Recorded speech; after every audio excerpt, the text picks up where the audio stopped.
I'm Mary Sager. I turned 30 last spring. And for most of my life, I've known exactly where I stood in my family, behind my sister. Rachel, my older sister by 3 years, was the golden child. She got the smiles, the praise, the second helpings, and the better room. She did everything right, at least according to our parents. She married at 24, had 2 boys by 27, baked casseroles from scratch, and sent out Christmas cards in September. And me, I stayed single, focused on my career, rented a quiet apartment across town where no one asked why I still hadn't settled down. I had a 401k, a Roth IRA, and no intention of asking anyone for help. Apparently, those things don't count when you're not wearing a ring. My parents, Linda and Jerry, never said it outright, but their questions always carried a weight. Don't. You want children before it's too late. Your sister's boys are growing so fast. It's a shame they don't have cousins. You're still in that apartment, huh? I learned to nod and change the subject. I used to think if I worked hard enough, maybe they'd finally see me the way they saw Rachel. But the truth settled in slow, like dust you stop noticing on the shelves. I wasn't the daughter they bragged about. I was the one they assumed would be fine no matter what. Still, I never complained. I visited on holidays, helped fix the Wi-Fi, brought wine when they forgot birthdays, mine included. And for the most part, I kept my distance. It felt safer. That way, I didn't know back then that distance wouldn't be enough. That one day they tried to pull me in so tightly I barely recognized myself. Rachel's picture-perfect life began to come apart the way fine china does, quietly at first. Then all at once, her husband, David, had been cheating for years. She found the messages by accident. Or maybe she was finally ready to stop pretending she didn't see what was already there. When she filed for a divorce, no one blamed her, not even our parents. David disappeared shortly after. No child support, no apology, just gone. Rachel was left with 2 boys, Ethan and Jaime, and a stack of bills she couldn't carry alone. Our parents were supportive in words, but their savings were tied up in retirement and sentiment. Rachel moved into a 2-bedroom apartment where the boys shared a room and the wallpaper peeled in the corners. I didn't think twice. I paid her attorney's retainer. I covered 6 months of rent when her part-time hours at the community center weren't enough. I even watched the kids a few weekends so she could breathe. I never brought it up, never expected anything back. I loved my nephews. And Rachel, for all her past glory, looked broken, like someone who wasn't used to asking for help and hated needing it. Still, I thought maybe now our parents would see the truth. Maybe this time they'd understand I wasn't the one with something to prove. They didn't. Instead, every conversation with Mom began with an update on Rachel's pain, followed by a question about whether I was seeing anyone yet. I kept quiet, helped where I could, told myself family meant showing up, even when you were tired of being invisible. But the thing about always being the responsible one is eventually people start assuming your help isn't a gift, it's a given. It was a Wednesday when my mother called. "Catherine, honey, we have such good news. Can you come by tonight?" Her voice had a brightness I hadn't heard in months, maybe years. I thought for a second that David had resurfaced, that the courts had finally found him, or that Rachel's life had turned a corner. Is it about the boys or the child support? I asked. No, even better, she said. Just come over. Your father's already home, and Rachel will be here too. I drove across town after work, tired, but curious. There was something off about her tone, too rehearsed, too smooth. But I told myself not to overthink it. Maybe for once it really was good news. When I walked into the living room, they were already seated. Dad on the recliner, Mom perched on the edge of the couch, Rachel beside her, smiling nervously. On the coffee table sat a manila folder. There she is, Dad said, standing to hug me, then handing me the folder. Take a look. Inside was a stack of documents heavy with legal language and real estate logos. At the top, mortgage agreement. What is this? I asked. It's for Rachel's new house. Mom beamed. We used most of our savings and some of the retirement for the down payment. Isn't it wonderful? I blinked. You bought a house? Yes, she said. A lovely place. 3 bedrooms, big yard for the boys. They need stability. This apartment just isn't enough. I looked at Rachel, who gave a small nod, but said nothing. That's great, I said honestly. The boys will love that. I started to hand the folder back. No, now those are for you, Mom said, pushing it toward me again. What do you mean for me? Dad cleared his throat. We've talked about this as a family, and we've decided you'll take over the mortgage. You've been saving for years. You can make the payments easily. Rachel can't afford it, Mom added gently. She's doing everything she can, but the boys need this. The room went silent. I felt every eye on me. You're asking me to pay for Rachel's house? I asked. Rachel still wouldn't meet my eyes. After David left, I have nothing, she murmured. I can't give them what they need without help. I looked at the mortgage again. The amount was staggering. I already paid for her divorce, I said quietly, and half a year of rent. I've been saving for 10 years for my own home. Sweetheart, Mom said, reaching for my hand. We raised you. We've done so much. Isn't it time to give back? I stood up, heart pounding. You bought a house knowing she couldn't afford it because you assumed I'd cover it. Dad didn't deny it. You don't have a husband or children, he said flatly. I'm not doing this, I said. This isn't help. This is manipulation. I left the folder on the table unopened and I walked out before I could start screaming. I thought they'd cool down. I told myself they'd realize how absurd it all was. That asking your unmarried daughter to pay for her sister's house wasn't something most people would defend. I was wrong. If you have ever felt betrayed by the people who should have been your biggest supporters, let me know where you are watching. The first call came that Saturday from my cousin Tiffany, someone I hadn't seen since Grandpa's funeral. April told me what happened, she said. No hello, no pause. I can't believe you're being so cold. Excuse me, I asked. Rachel's a single mom, Catherine. Those boys are your nephews. You're sitting on all that money and won't help. I gripped the counter. Tiffany, you don't know the full story. I know enough. Family helps family. Before I could respond, she added, Rachel would do the same for you. I almost laughed, bitter, involuntary. No, she wouldn't, I said quietly. You're unbelievable, she snapped and hung up. The text started after that, then voicemails, people I barely knew. Uncle Don, Jessica, a cousin I hadn't spoken to in years piling on.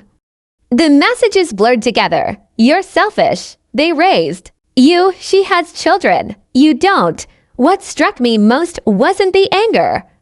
It was the certainty, as if they knew beyond doubt that I was wrong. That because I hadn't built a family of my own, I was now fair game to fund someone else's. The worst came from Aunt Pat, my mom's older sister. She called during dinner. I just want to talk some sense into you, she said in that sugary tone she'd perfected. You're not getting younger, Catherine. Who knows if you'll ever have children? At least this way, you'd be contributing to your family's future. So, because I'm single, I said, I owe Rachel a house. Don't be dramatic. They need help, and you're in a position to give it. That night, I blocked every number that had chimed in one by one. If they couldn't respect my boundaries, they didn't deserve my peace. And deep down, I knew something I hadn't wanted to admit. This wasn't about the house. It never was. 2 months passed. I didn't hear from my parents, Rachel, or anyone else I hadn't already blocked. I poured myself into work, Walk in the mornings. Let silence become. Something close to peace. Then the envelope arrived. It came on a Thursday, thick, official looking. I thought it was insurance paperwork at first, but when I opened it, my stomach dropped. They were suing me. Linda and Jerry Sager, my parents, had filed a formal civil claim. They were demanding $450,000 in reimbursement for expenses related to Mary Sager's upbringing. I read it twice, 3 times. Each line was colder than the last. They listed food, clothing, education. They included a section titled Emotional Support during adolescence, which I couldn't read without laughing. They even tried to count vacations from when I was 6. And at the end, in plain language, funds to be used to complete the mortgage on the Sager property purchase for Rachel Sager and her minor children. They weren't subtle. They didn't even pretend it was about principle. I called the best lawyer I could find. Jennifer Madsen met with me the next day. She wore glasses, spoke like she'd seen worse, and didn't blink once while I explained everything. They have no legal right to your money, she said flatly, flipping through the packet. Parents are obligated to provide for their minor children. There's no legal expectation of repayment. So why sue me? I asked. Jennifer shrugged. Pressure tactic. They think you'll give in to avoid court, or they genuinely believe you owe them. I felt numb, then angry, then ashamed for feeling either. Over the next 3 weeks, I gathered everything. Proof of the $7,200 I paid for Rachel's rent. The $5,500 check to her divorce attorney. Bank transfers to my parents over the years. $500 here, $1,000 there. Text from my mother asking for just a little help when Dad's pension fell short. I found receipts I didn't remember keeping. Pulled records from old email accounts. Every line was a memory I hadn't asked to revisit. When the court date came, I wore gray slacks and a bless my grandmother had given me years ago. I brought only what I needed, and Walter and Maggie, who showed up in quiet defiance of their own daughter. Grandma squeezed my hand. What they're doing isn't right, she whispered. But you already know that. Across the aisle, my parents sat with Rachel beside them. She looked anywhere but at me. I told myself to breathe, not to hope. This wasn't about changing their minds. It was about proving mine still mattered. The courtroom was colder than it should have been in the middle of summer. The walls were beige, the carpet thin. I remember wondering who had picked the chairs. Hard plastic, unyielding, like they were built to punish waiting. My parents sat on the left, Rachel between them, aunts and uncles behind, people who hadn't sent me a birthday card in years, now here to support the family. On my side sat just 2, Grandpa Walt and Grandma Maggie. She wore a brooch I hadn't seen since I was a child. Once she leaned over to squeeze my hand, I almost broke. Then the judge walked in. He looked to be in his 60s, gray at the temples, glasses low on his nose. The kind of man who didn't rush to speak because he'd already heard every kind of lie. My father stood first. Your Honor, he began. We're not unreasonable people, but we invested our lives, our money, our time into raising Catherine. We're only asking for a portion of that back to help our other daughter and her children. The judge didn't blink. Specifically, he said, flipping a page. What did you spend on her education after she turned 18? Mom and Dad exchanged glances. Dad cleared his throat. Well, at that time, Rachel had just gotten married. We were helping her and her husband get established. So the judge clarified, you did not contribute to the defendant's college. Expenses, no, Mom said quickly, but my mother, Catherine's grandmother, did. And since she's my mother, I'd argue we supported her indirectly. From behind me, Grandma let out the faintest scoff. Jennifer rose, calm, methodical. Your Honor, we have documentation showing that Ms. Sager has been financially independent since the age of 18. In addition, she has provided repeated financial support to both her parents and her sister. She handed over the file, bank transfers, receipts, emails. This includes $7,200 in rent payments for her sister, $5,500 to her divorce attorney, and multiple direct deposits to her parents during times they reported financial hardship. The judge reviewed quietly, then looked up, so the defendant wasn't receiving support, but giving it. Correct, Jennifer said. My mother shifted in her seat. That money isn't relevant, she argued. We're talking about the cost of raising her. Food, shelter, emotional guidance. Why exactly? The judge asked. Do you need $450,000 now? Mom hesitated, looked at Rachel. To help Rachel pay off the mortgage, she said softly, silence. Even Uncle Don shifted uncomfortably behind her. The judge turned to Rachel. Miss Sager, do you believe your sister should be responsible for your home loan? Rachel finally looked up. She's not married. She doesn't have children. I do, and that creates a financial obligation, he asked. We're family. The judge raised an eyebrow. I'm not married either. Should I pay for my clerk's rent or my baby's children?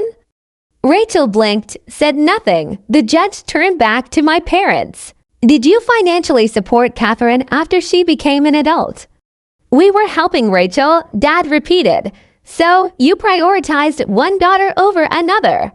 He said it plainly, no accusation, just fact. They didn't answer. For the next hour, he asked hard questions, not cruel, but unflinching. Why did they assume I would pay? Why purchase a house they knew Rachel couldn't afford? Why tie help to guilt and guilt to debt?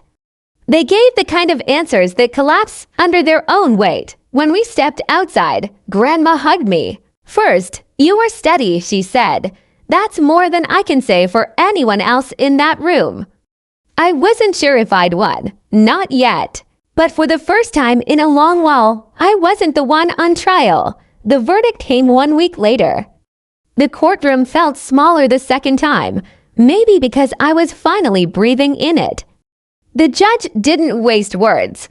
After reviewing the evidence, I find the plaintiff's claim to be without merit, Mr. and Mrs. Sager. The financial responsibility of raising a child does not entitle you to reimbursement once that child becomes an adult. He glanced down at his notes, then back up. In fact, the evidence suggests Ms. Mary Sager has already provided significant financial support to both you and her sister. Then quietly, but not softly, frankly, I find your behavior toward your daughter to be brazen and disappointing. Dismissed just like that, I didn't celebrate. I didn't cry.